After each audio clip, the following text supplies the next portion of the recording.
Hi guys. So this video is kind of been thrown into a mix of already pre-recorded videos because of the importance of this video. The Lord had laid this upon my heart, and no sooner did he lay it upon my heart, I was writing. I asked certain questions. He gave me the answers straight away, which brought me to floods of tears. And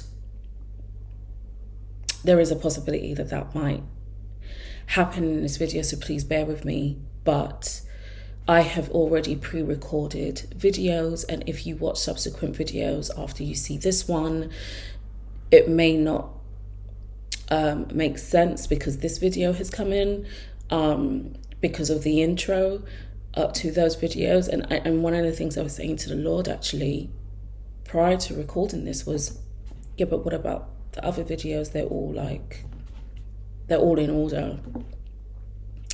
And he made me to know that he didn't bring me back on YouTube to be entertaining anybody. And so if he tells me to put something out, I have to just put it out. So it is going to be looking jumbled in some ways. And that's fine. It is just literally me being obedient to what he's laid upon my heart. This is not something that could have waited in 3 to 4 weeks' time. This is something that needed to be said now. And it's a hard message, but it needed to be shared. So I am just gonna get started. And for those of you who don't know or haven't seen any of my previous videos, I used to blog and I used to read my blogs on the videos. The Lord has still got me writing, but essentially I read what he tells me to write. So the previous video that I done, this is a follow-up from that. And so that video would have come out on the 5th of August. This video will be coming out on the 9th of August. The video is called the Threshing Floor. So I'm just going to get started. In one of my previous videos, Seek the Lord with All Your Heart, I briefly talked about a separation is taking place and used a few examples of Jesus' parables to illustrate that. Today, I want to go into more detail about the separation that is taking place and what God rightfully so has laid upon my heart to share with those who wish to hear. There is a scripture in Ezekiel chapter 3, verse 16 to 21, which really spoke to me. And I will read it out to you, and it says the following. Now it came to pass at the end of 7 days that the word of the Lord came to me, saying, Son of man, I have made you a watchman for the house of Israel. Therefore hear a word from my mouth, and give them warning from me. When I say to the wicked, you shall surely die, and you give him no warning, nor speak to warn the wicked from his wicked way, to save his life, that same wicked man shall die in his iniquity, but his blood I will require at your hand. Yet if you warn the wicked, and he does not turn from his wickedness, nor from his wicked way, he shall die in his iniquity, but you have delivered your soul. Again, when a righteous man turns from his righteousness and commits iniquity, and I lay a stumbling block before him, he shall die, because you did not give him warning.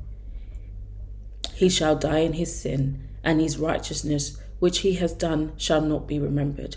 but his blood I will require at your hand. Nevertheless, if you warn the righteous man that the righteous should not sin, and he does not sin, he shall surely live, because he took warning. Also you will have delivered your soul. With that being said, the Lord had laid the following topic, the threshing floor, upon my heart, where I needed to write what was shared with me and put it out on this video. It will not be an easy one. At the time of the revelation, I was in floods of tears, as I said, and I can't say that this won't happen now. But if I do, just bear with me as I try to get everything that was shared with me out on this video.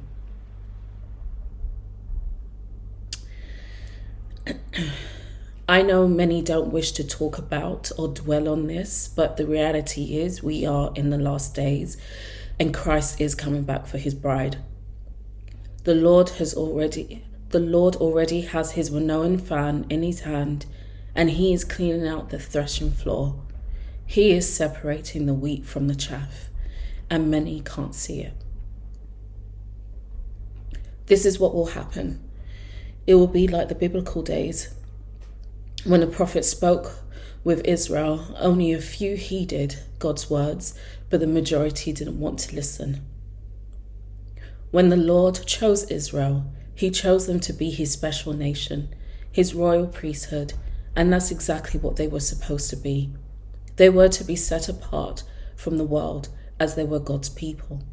They were to show the rest of the world what it means to know and serve the Holy God by being different from the rest.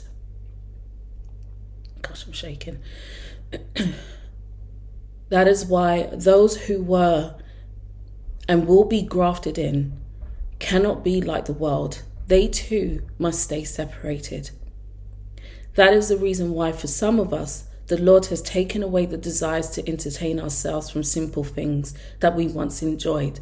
I previously used the example of my desire to no longer attend the cinema because I wanted to safeguard myself from the nonsense that potentially could pollute my soul.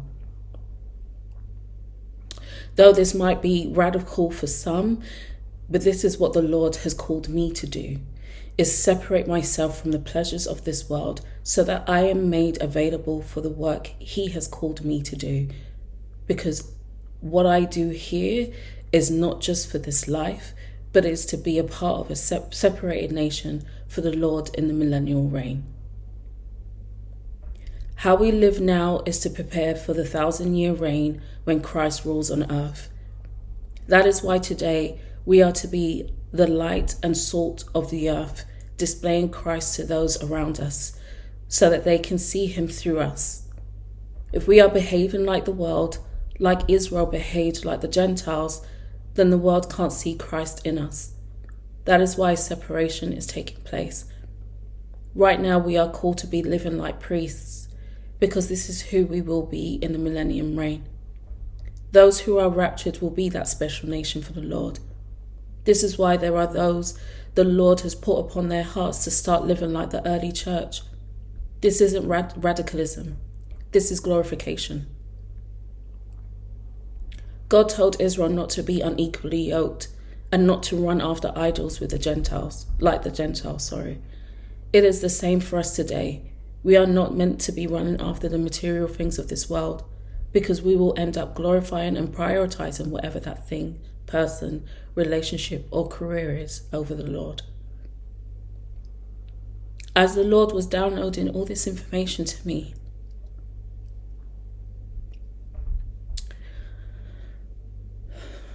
I asked the Lord what will happen to those who are Christians but are left behind after the rapture.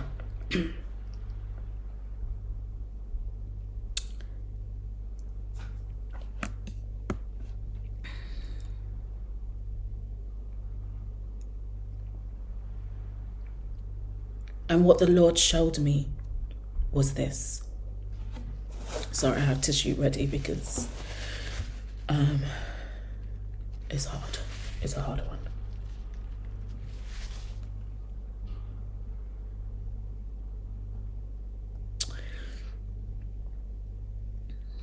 Those who will be left behind, some of those Christians will be given over to the deception that is coming upon the world.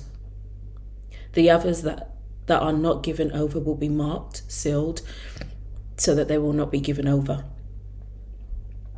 However, just like Israel went through the judgment, for example, when they were taken into captivity for 70 years, and we know the story of Daniel and his friends who were thrown into a lion's den or the fiery furnace because they stood for righteousness, so will those who are left behind, who are not taken over by the deception, but will stand up for the sake of the Lord.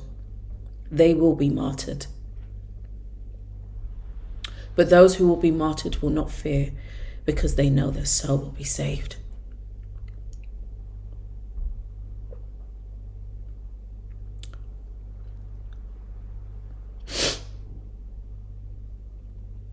I pray that those who are listening to this will get themselves right with God now. Though I know some will come against what is being said, it is no different from the days of Ezekiel and Jeremiah, as the religious people turned on them too. I'm going to leave you with these 3 dreams I was given at the beginning of this year. On the 31st of January, I dreamed of different coloured horses, all armoured up. I can't recall all colours, but I remember seeing a red horse and a black horse. And then the final horse I saw was white with red fiery eyes. I recall getting up, going to Revelations 5, where I saw the description of the red horse and the black horse that John talks about. I then flicked to Revelations 19 and saw the white horse that Christ sits on, and John describes that his eyes were like the flame of fire. The second dream I had was on Saturday, the 1st of February, and I recall going into my kitchen and I turned on the tap, and the water I saw was contaminated. I knew it was contaminated because the colour of the water looked like dirty water. I awoke from that dream and turned to Revelations chapter 8, verse 10 to 11. The final dream I had was on Friday, the 7th of February, and I saw millions of Christians, and they were being hunted and tortured and killed. And there were many who were running around and trying to hide. Again, I repeated the same thing I did for the first 2 dreams. I went to Revelations and went to chapter 13, and I saw it in verses 7 to 10. Just like the Lord raised prophets to speak to all the Israelites about redirecting their heart to the Lord because of the impending judgment that was to come upon them, so the Lord is raising people up to speak to the saints who have not fully surrendered and who are thinking they have enough time. Please,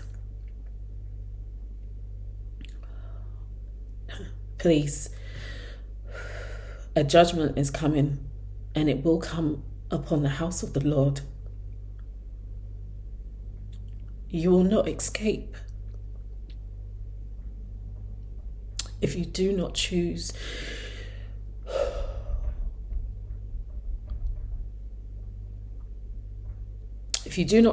to walk through the open door. You will not escape the judgment that is coming upon this earth.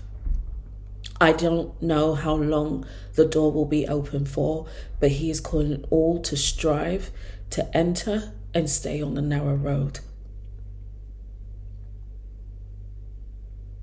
As I said, this is a hard message, and it was hard to receive it because I was in floods of tears.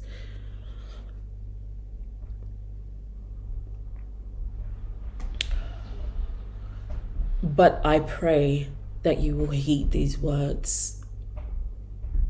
As I said, there will be some who just won't take this on. But as the Lord has put upon my heart, and I'll say to those who hear what is being said, those who you know the Lord is calling you to be like the early church, who's calling you to glorification, pray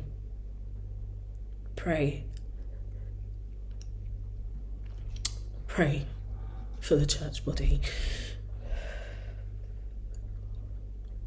And I pray that those that hear and aren't, I just pray, I'll pray you come to a place where you are ready to fully surrender to the Lord and not hold on to the things of this world. Is passing away.